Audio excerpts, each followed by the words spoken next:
Baik, untuk pelajaran hari ini kita akan membahas mengenai kehidupan manusia dalam ruang dan waktu.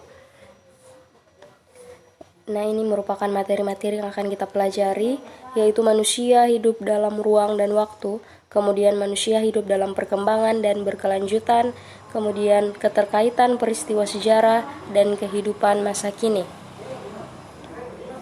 Yang pertama ada konsep ruang dan waktu.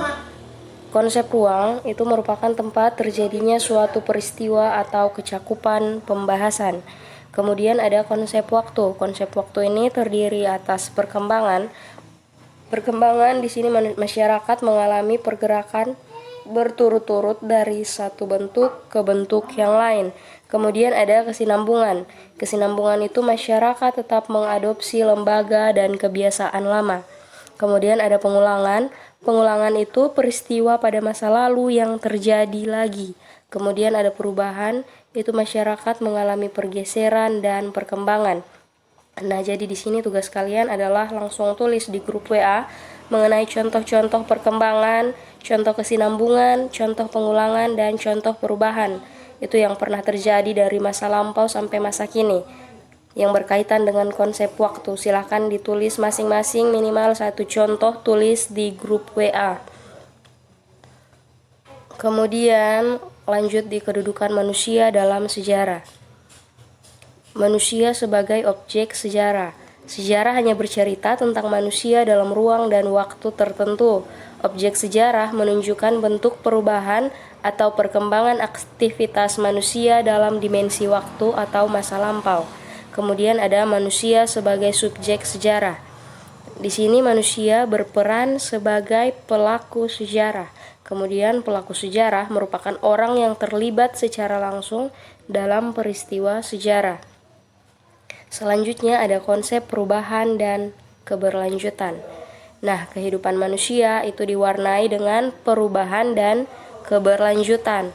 Perubahan merupakan ketidaksamaan suatu keadaan dengan keadaan lainnya dari waktu ke waktu. Kemudian keberlanjutan merupakan perwujudan dari proses perkembangan kehidupan masyarakat yang terus berlanjut meskipun situasi dan kondisinya berubah. Nah, perubahan dalam kehidupan manusia itu disebabkan oleh faktor-faktor tertentu. Ada 3 faktor yang mempengaruhi perubahan. Nah, apa saja ketiga faktor tersebut? Itu yang pertama ada faktor internal, kemudian faktor eksternal, dan faktor penghambat. Faktor internal di sini itu karena ada dinamika penduduk, kemudian ada penemuan baru, kemudian pertentangan dalam masyarakat, dan pemberontakan atau revolusi. Kemudian ada faktor eksternal. Faktor eksternal itu lingkungan fisik, peperangan, pengaruh budaya asing.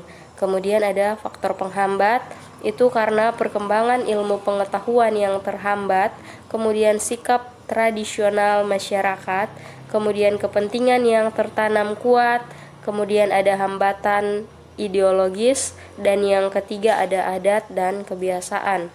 Jadi faktor penghambat di sini yang ada 5 faktor penghambat itu merupakan kebiasaan-kebiasaan dari masyarakat masa lampau yang sulit untuk dirubah. Itu yang menjadi faktor penghambat. Oke, selanjutnya kita masuk dalam kehidupan manusia dalam perubahan dan keberlanjutan. Nah, ini merupakan contoh gambar pada tahun 1936 dan ini merupakan contoh gambar pada tahun 2019. Ini berada di tempat yang sama, tetapi kedua gambar tersebut mengalami perubahan. Nah, kedua gambar menunjukkan perubahan dan keberlanjutan. Mengapa? Apa ya bentuk perubahan dan keberlanjutan yang tampak pada gambar? Nah, perubahan yang dialami oleh manusia dalam bermasyarakat mencangkup berbagai aspek seperti komposisi penduduk, kondisi lingkungan, sistem hubungan sosial, dan lembaga kemasyarakatan. Perubahan ini disebut perubahan sosial. Perubahan sosial memiliki sifat berkelanjutan, artinya perubahan tersebut tidak berhenti pada suatu titik, tetapi terus berlanjut ke tahap perubahan-perubahan lain. Oke, kemudian masuk di peristiwa sejarah. Peristiwa sejarah itu merupakan suatu peristiwa penting dalam kehidupan manusia yang terjadi pada masa lalu. Pada dasarnya, peristiwa sejarah telah lenyap ditelan waktu. Meskipun demikian, kisah atau ceritanya dapat terus dikenang. Kondisi ini memunculkan konsep sejarah sebagai kisah. Kemudian, peristiwa sejarah dipengaruhi oleh subjektivitas akibat faktor berikut. Ada kepentingan kelompok sosial budaya, ada perbendaharaan pengetahuan sejarawan, kemudian kemampuan berbahasa, dan nilai-nilai yang dimiliki sejarawan. Oke, selanjutnya ada peristiwa masa lalu sebagai ramalan sejarah. Nah, peristiwa sejarah itu terjadi pada masa lalu, kemudian dapat digunakan sebagai ramalan sejarah. Mengapa peristiwa sejarah dapat menjadi ramalan sejarah? Peristiwa sejarah mengandung banyak pelajaran berharga. Oleh karena itu, peristiwa sejarah dapat dijadikan pijakan untuk menjalani kehidupan masa kini dan memprediksi masa depan. Itulah yang dimaksud sejarah sebagai ramalan sejarah. Selanjutnya ada pengaruh peristiwa masa lalu terhadap kehidupan masa kini. Nah, kalian perhatikan gambar di samping.